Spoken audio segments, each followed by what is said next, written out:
என் பேர் ராமலிங்கம். ராணிப்பேட்டை டிஸ்ட்ரிக்ட் காவிரி பக்கத்துலேருந்து வந்திருக்கேங்க.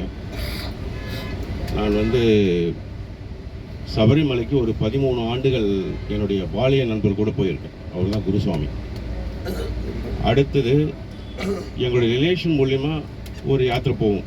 நம்ம மதுரை, பழனி, திருச்செந்தூர் அது போன்ற ஒரு இது. ஆனால் பல நண்பர்கள்லாம் என்னுடைய ரிலேஷன் நண்பர்கள்லாம் காசி, என்னுடைய பிரதரெல்லாம் கூட ஒரு 2 மாதத்துக்கு முன்னே காசி யாத்திரை வந்திருந்தார். அவர் ட்ரெயினில் வந்திருந்தாருங்க. ட்ரெயினில் ஒரு 12 நாள் 2 பகல் ஒரு பகல் 2 நைட்டு என்னவோ அதோடைய ட்ராவல்ஸ் அதுவே. இப்போ இந்த வாய்ப்பு எனக்கு எப்படி வந்ததுன்னா, என்னுடைய அங்கிள் எனக்கு முன்னே பேசினார். வேலைச்சல் மணி அங்கிள் சிஸ்டர் அவங்களுடைய மூலியமாக தான் இந்த பேக்கேஜ் மாதிரி இருக்குங்கிறாரு. நான் கேட்டது கும்பமேளா இருக்குது, இவ்வளோ ரஷ்ஷு போடுறாங்களே அப்படின்னு. இல்லை இப்போ தான் பார்க்கணுன்னா அது 144 ஆண்டுகளுக்கு அப்புறம் ஒரு முறை நடக்குது. அசோக் சார் நம்ம ஃப்ளைட்டில் ஏறும்போது ஒரு வார்த்தை முதல் சொன்னாருங்க. நம்மளுடைய குலதெய்வத்தை நீங்கள் நினச்சிங்க.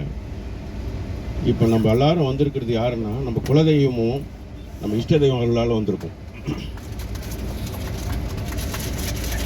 ஏன்னா நம்ம இங்கே யாத்திரை நம்ம முன்னோர்கள், நம்ம அமாவாசைகள்லாம் நம்ம வீட்டில் நம்ம ஏதோ படித்து காக்காக்கி வைக்கிறோம், சாப்பிட்றோம், ஒரு மகிழ்ச்சி அடைகிறோம். ஆனால் ஒரு இந்து மத தர்மப்படி நமக்கு அந்த வாய்ப்பு வழங்கிய முன்னோர்களுக்கும் நன்றி சொல்லணும். முதல்ல அவங்களாம் இங்கே நம்மளுக்கு இங்கே யாராவது ஒரு உறுப்பினர் நம்ம குடும்பத்திலேருந்து யாராவது செய்வாங்களான்றது அவங்களுடைய ஏக்கம். அந்த ஏக்கத்தை நமது அசோக் சார் மூலியமாக நம்ம நிறைவேற்றிக்கணும். அவர் ஃப்ளைட்டில் போயிட்டு வரலான்னு ரொம்ப ஈஸி. காலையில் ஏறணும், அங்கே ஒரு 11:30 மணிக்கு, இங்கே 2 மணிக்கெல்லாம் வந்துட்டுங்க. ரொம்ப அருமையாக ஒவ்வொரு இடத்துலையும் ரொம்ப அருமையாக பண்ணார். ஒரு இடத்துலையும் அந்த முறைப்படி நம்ம இந்து தர்மப்படி நம்ம என்னென்ன முன்னோர்களுக்கு செய்ய வேண்டுமோ அந்த முறைப்படி எல்லாமே செய்து கொடுத்தாருங்க. ரொம்ப அருமையாக இருந்தது. அடுத்தது அவரே சொன்னார், இது அன்னபூரணியை நம்ம பார்க்கல, குறையே இல்லைங்க. அன்னபூரணியே அவர் தான். அன்னபூரணியே அவர் தான். அதாவது சாப்பாடு சொல்ல, நம்ம வீட்டு சாப்பாடு விட நல்லாவே இருந்ததுங்க. ரசம் அது எப்படின்னு அந்த காம்பினேஷன் நம்ம கேட்டு போனோம். இப்போ நம்ம எப்படி செய்கிறாங்கன்ட்டு அந்த குக்கிங் செய்தவருக்கு ரொம்ப தேங்க்ஸ், ரொம்ப நன்றி நம்ம தெரிவிக்கணும். நம்ம ஒவ்வொரு நம்ம தாய்மண் தமிழகத்திலேருந்து நம்ம எல்லோரும் வந்திருக்கோம், ஒரு இடத்துல இருந்தோம். ஆனால் நம்ம ஒரு வாரம் நம்ம பழகினா கூட நம்ம பாலிய நண்பர் கூட பழகின மாதிரி ஒரு ஃபீலிங் எனக்கு. நம்ம உறவினர்கள் கூட பழகின மாதிரி ஒரு ஃபீலிங். இரவு கூட பார்த்தீங்கன்னா ரொம்ப அந்த நம்ம அயோத்தி ராமர் கோயிலுக்கு ரொம்ப ரிஸ்க் எடுத்தாருங்க. ஒரு இடத்துல ரிஸ்க் எடுத்தார்.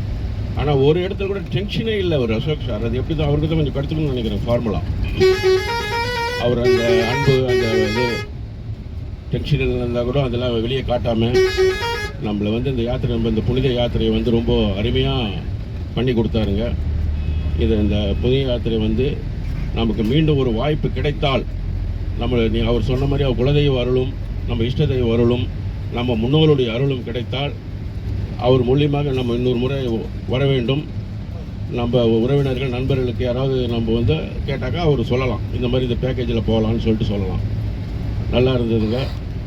இந்த வாய்ப்பு வழங்கிய அனைவருக்கும் நன்றி. நம்ம மீண்டும் இன்றைக்கி இப்போ ஃப்ளைட் ஏறி நம்ம மீனம்பாக்கத்தில் இறங்கி அவங்கவுங்க நம்ம பிரிஞ்சு போகிறோம். இருந்தாலும் இந்த நினைவுகளை தினந்தோறும் நம்ம நினைவு கூறுவோம். நன்றி, வணக்கம்.